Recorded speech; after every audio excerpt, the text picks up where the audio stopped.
Great day and welcome to the call. Today's training is simply entitled The Machine.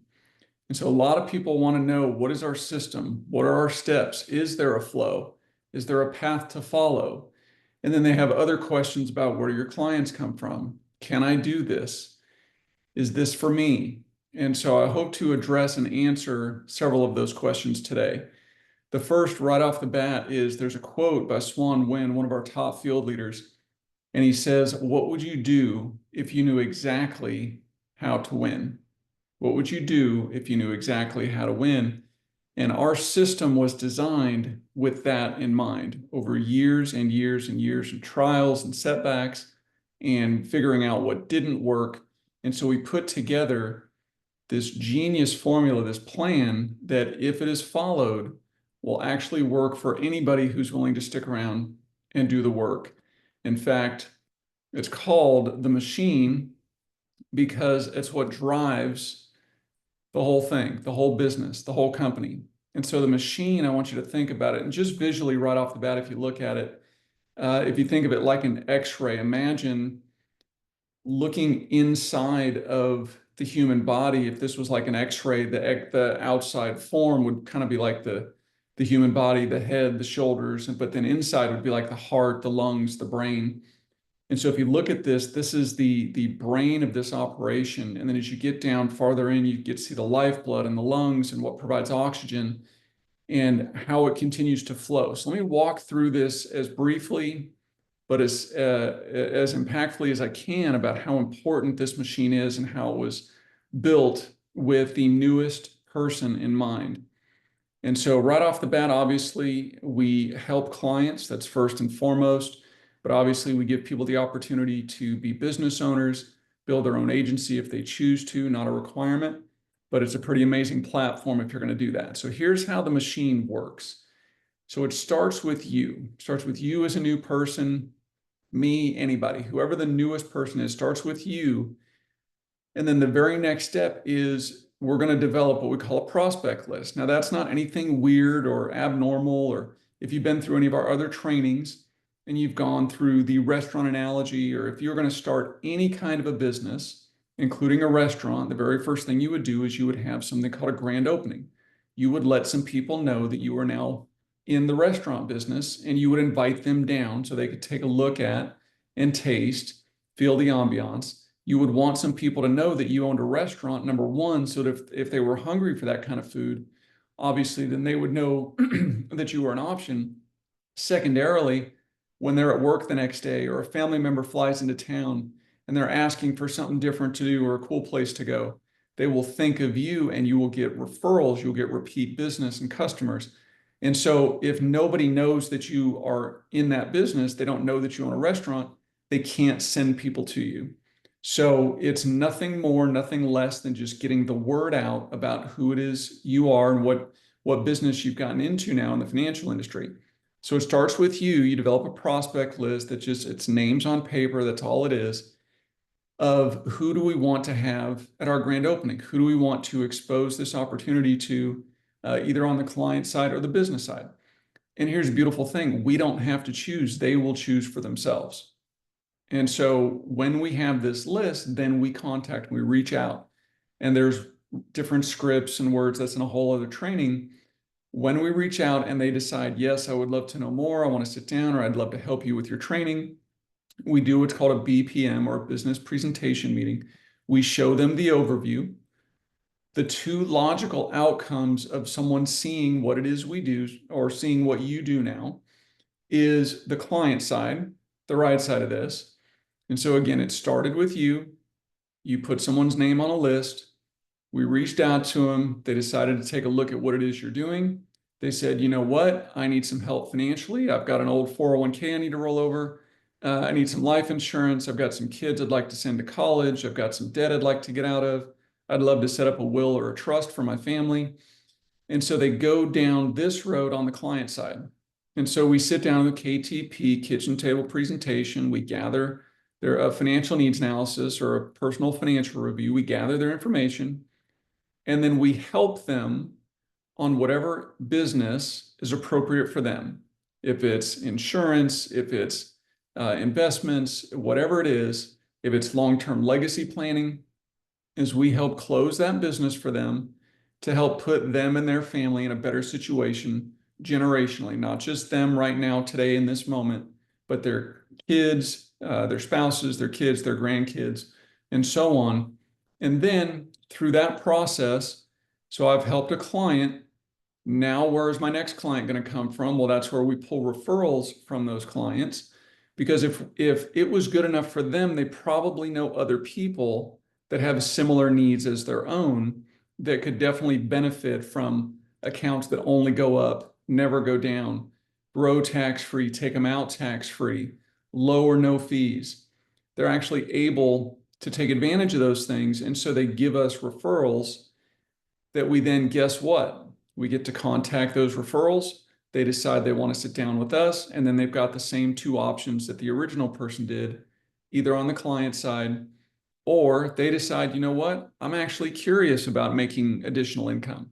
I'm actually got an interest in finance and insurance, and I'd actually like to learn more about how do I not only protect my family with the products, but how do I go build a business outside of maybe my 9-to-5 job that, with job insecurity and everything else, and just incomes not staying up with inflation, people are looking for ways now more than ever about how they can make additional income.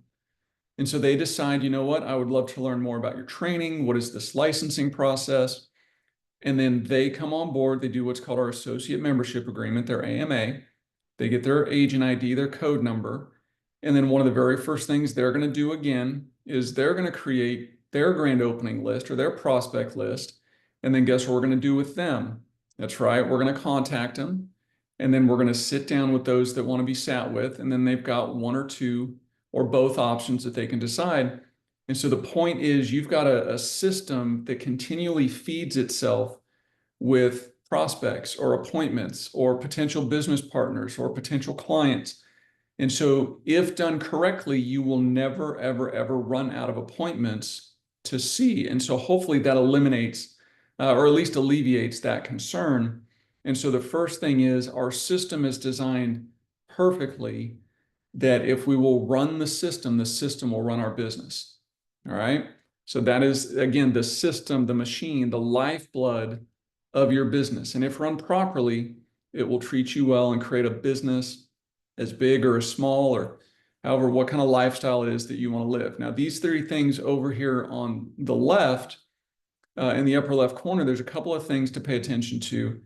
There's the higher law languages. And so in a more advanced training, we'll dig deeper into these, but there's lower law, which is more just instructional. It's here's what you do, here's how you do it. It's the step-by-step, which is vastly important. It is vitally important. You cannot overlook lower law instruction. It is incredibly important because it's the step-by-step. The higher law languages are more of the why. You've probably heard, if you know your why, you'll figure out how. So in most cases, even if you don't know how to do something, if you've got a reason why to do it, you'll figure it out. The good news is you've got both here. You've got the how-to, the step-by-step, but you've also got a bigger why, bigger things we can be talking about.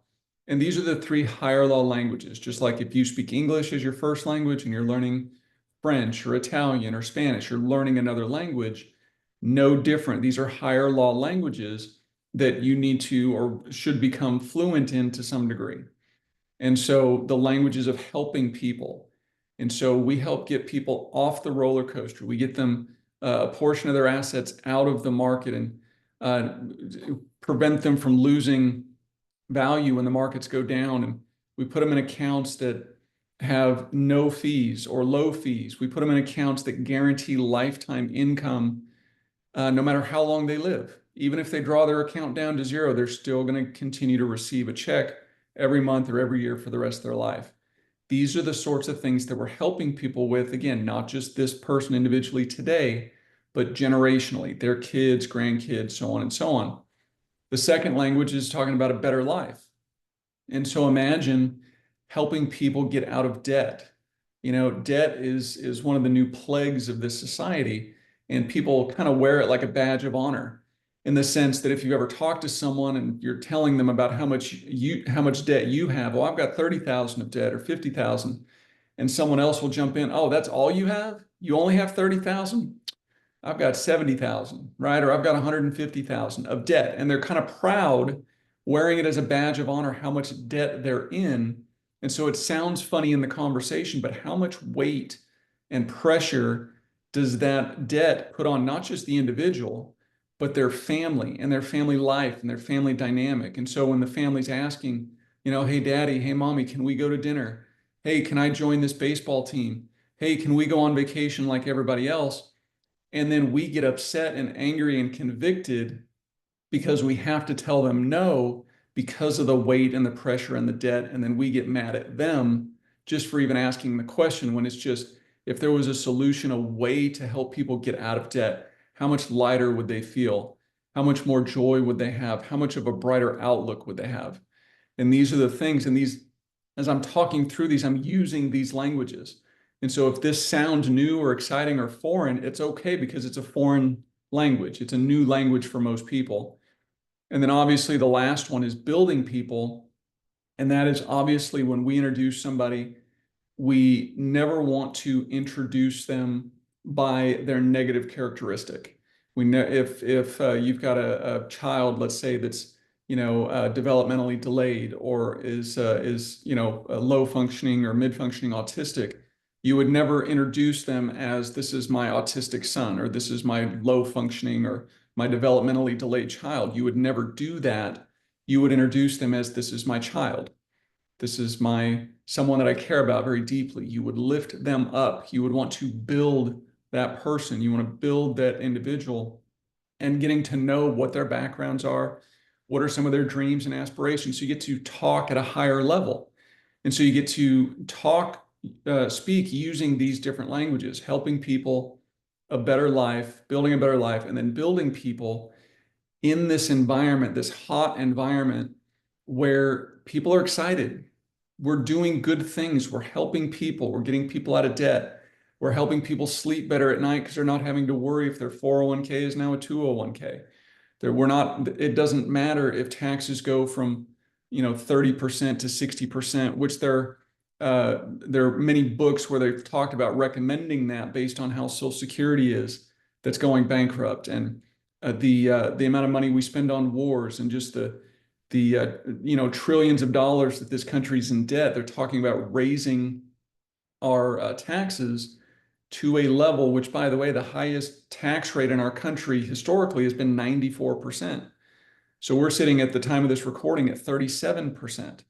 So taxes could realistically, and back in the 70s, they were at 70%. So taxes not all that long ago were double what they are now. And going back a little bit farther, they were 3 times as much. So we get to get excited that we get to help people get in position. Doesn't matter what taxes are in the future, because our accounts grow tax-free and they can pull their money out completely tax-free if it's right for them, if it's suitable. And then obviously the last one is a sense of urgency. And it's not putting off till tomorrow what you can do today. It's not, we're in October and putting off till January after the holidays. It's not, let's wait 2 months or 6 months or 6 years before we sit down and implement some of these things, or start the business, or ask that person out, or whatever. It's a sense of urgency. It's take action now as opposed to later. And if you will do that inside of our machine with a sense of urgency, a hot environment, you're speaking the higher law languages, you've got this ever-flowing machine that's constantly feeding new referrals, constantly feeding new people to be in front of. You will never, ever, ever, ever, ever, ever run out of business, run out of people to see. And if you will do that, you can live whatever kind of life you want, achieve any kind of dream you want, and then you can take others with you. And so hopefully this was valuable today, and look forward to your next training. Take care.